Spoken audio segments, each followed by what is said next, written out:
When you are in the crash state of the fearful avoidant attachment style and you don't really know anything about it, it is very easy to make your partner the enemy because you have all these negative or conflicting feelings around your relationship and around your partner. And it may be very easy to think, oh, it is my partner that is causing all these feelings. It is my relationship that is causing all these feelings. And what happens is that you are putting your partner opposite of you, which makes you feel so much more lonely. And that I do not want for you.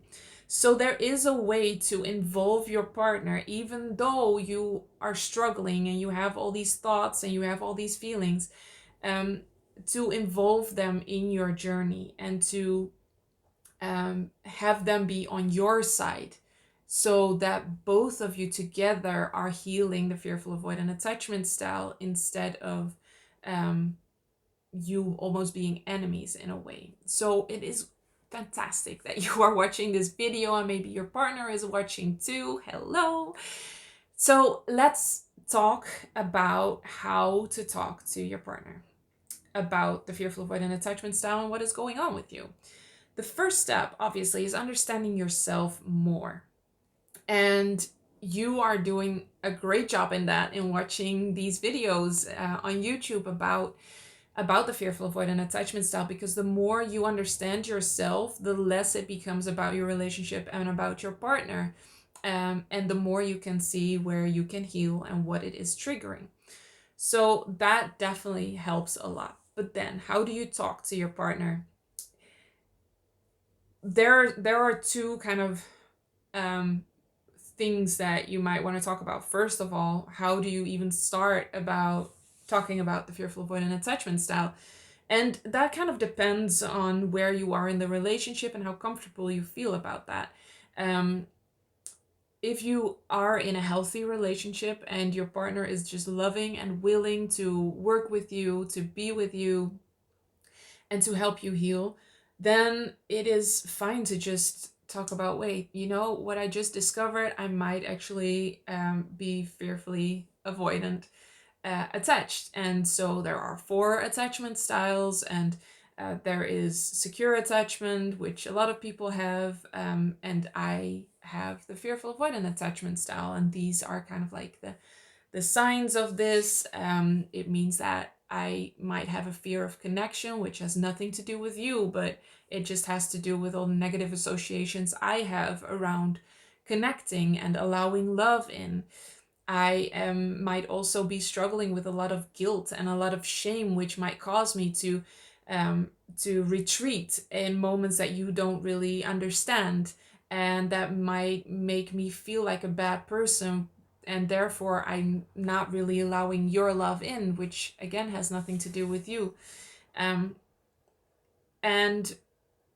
just explaining these main points of what the fearful avoidant attachment style is and what kind of impact it has. Another thing is the emotional intensity of the fearful avoidant attachment style. So because of this attachment style, I might have the tendency to get angry earlier or to start blaming earlier, and I don't want that. I am working on that, but it might be useful for you to know that this is maybe where it comes from. It doesn't excuse the behavior, it doesn't make it right, and you have every right to put up boundaries when I do that. But yeah, I am working on that, and that might be a struggle for a little bit. So those, I think, are 3 big points that if you tell your partner this, they will understand you so much better. And then obviously on my channel you can find a million different videos on all the intricacies and the details of what fearful avoidants feel, what they are afraid of, what they think. So your partner is obviously very free to also, and welcome to watch all those videos to understand you better if they want to. If they don't want to, don't think that they don't love you.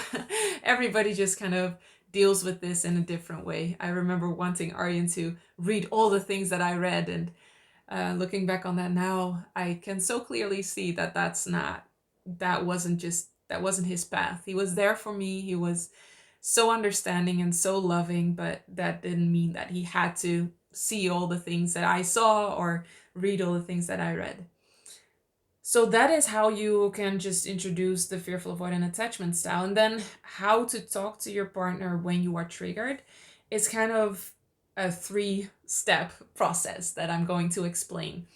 When you haven't healed yet and you are just starting to figure out this whole fearful avoidant attachment style thing, the first, the main thing that is very important is when you talk to your partner about um, anything that's going on with you, don't share the contents of your thoughts.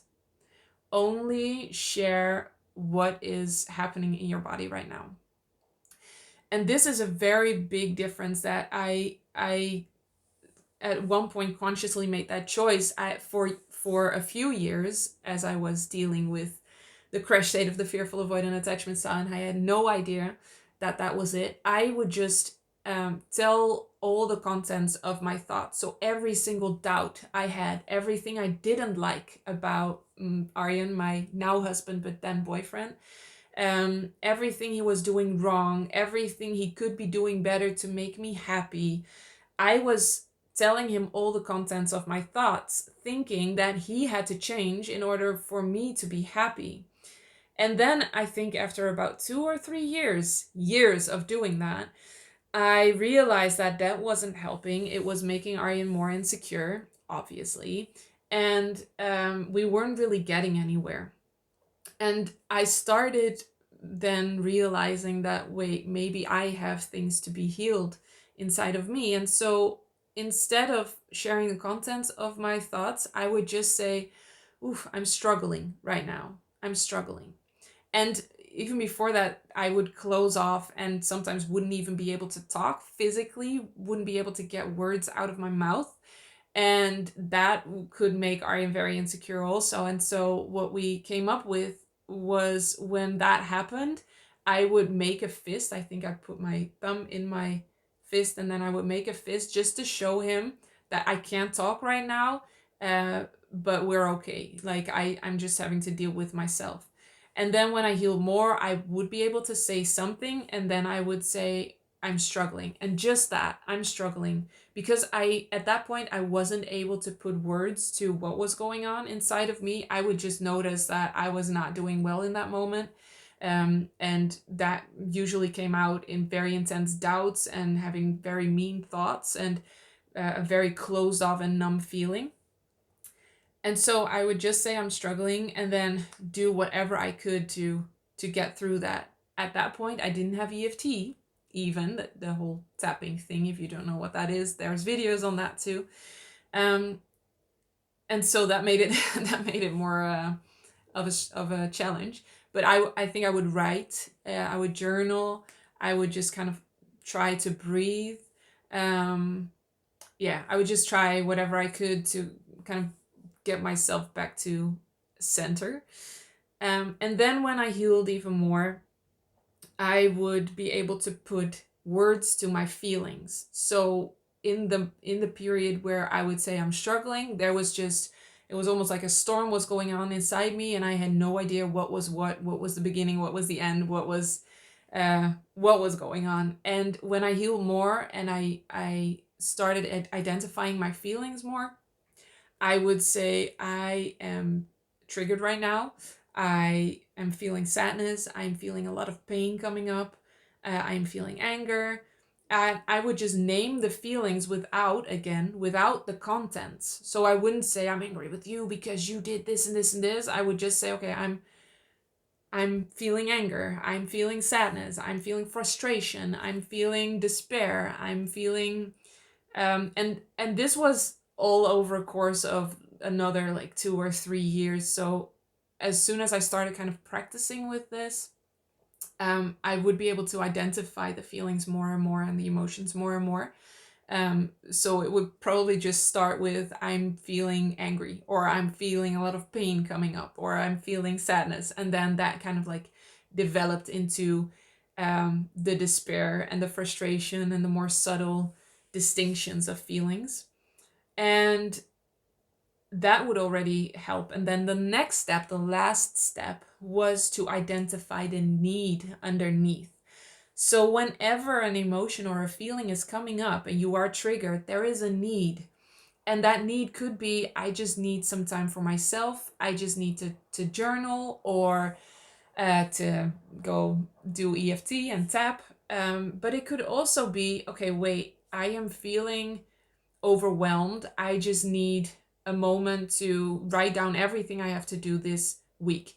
And back when I was in a crash state, I was so not able to identify what I needed or even my feelings, that anytime something would feel negatively in my body, I would just blame the relationship. I would blame Aryan, because I had the belief that he was supposed to make me happy, and that if you had the one, that you were supposed to be happy. And so I wasn't happy, didn't know what was going on and what I was, but I wasn't happy. And so that was his fault, or it was the relationship's fault. The relationship was wrong and he had to make it right. And so when I started identifying my needs more and more, I showed my fear brain, hey, I got this. I can handle this. I can take care of myself. I know what is going on within me and I know what I need. So when I felt overwhelmed, I would have to start brain dumping, and which is a type of journaling where you just write down everything that's floating around in your head. Or I would just kind of make lists of the things I had to do. And when I felt um, restless, for instance, it could be that I was just very, very tired and I had to sleep, but I had associations around that and stories that I wasn't allowed to be tired. I wasn't allowed to sleep during the day because that would mean I'm weak. And so I could say, okay, wait, I am feeling restless. And normally I would take that out on Aryan. Like in the past, I would take that out on Aryan, and um, in whatever way. And now I would say, okay, I'm restless, what do I need? I think I just need to sleep. And when sleeping wasn't possible, I think I just need to just lay down and rest my body for a little bit. And when I would be triggered in my fear of rejection, for instance, which was very, very how do you say that, very, very, looking for a word, prevalent. It was very there. I was just, I that fear of rejection was pretty big. And he would Aryan would say something, not being mean or not trying to trigger me at all, or just saying something that would trigger me, and then I would just say, okay, I'm struggling, I have a lot of pain coming up. And then I would identify even more, like, oh, I'm feeling very vulnerable right now. I'm feeling very rejected right now. What I need right now is for you to tell me that you really love me and that you're staying with me and that I'm not weird and that I'm not something to be ashamed of. And so you see how that kind of like developed into a whole process. First, you just notice and acknowledge that you are struggling, and then you find the feeling, and then you will be able to identify needs and start communicating them and start fulfilling your own needs, like the need to journal, or the need to get an overview, or the need to sleep, or the need to eat or take care of yourself. And the more I did that, the more my fear brain kind of like relaxed and let go. And I was able to stay present with Aryan and stay in that connection, instead of retreating and shutting off immediately whenever I felt something coming up, whenever I felt some negative emotion that I didn't understand. Um, so this I think is how you can talk to your partner about the fearful avoidant attachment style. Tell them at a moment that you are just calm and nothing is really going on, about the fearful avoidant attachment style and the main points and the way you might react. Maybe show them a few videos that were really that really resonated with you. And then in the moment when your attachment style is triggered, go through the process of just saying, I'm struggling, and then kind of like practicing to find the feeling, the actual feeling that you are feeling, and then after that, what the need is that is laying underneath that.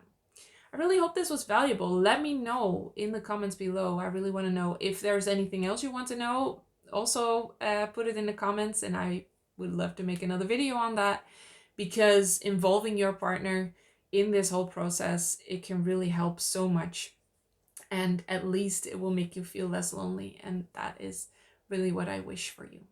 I am so happy you are here and your partner is here if he or she is watching, and I will see you in the next one.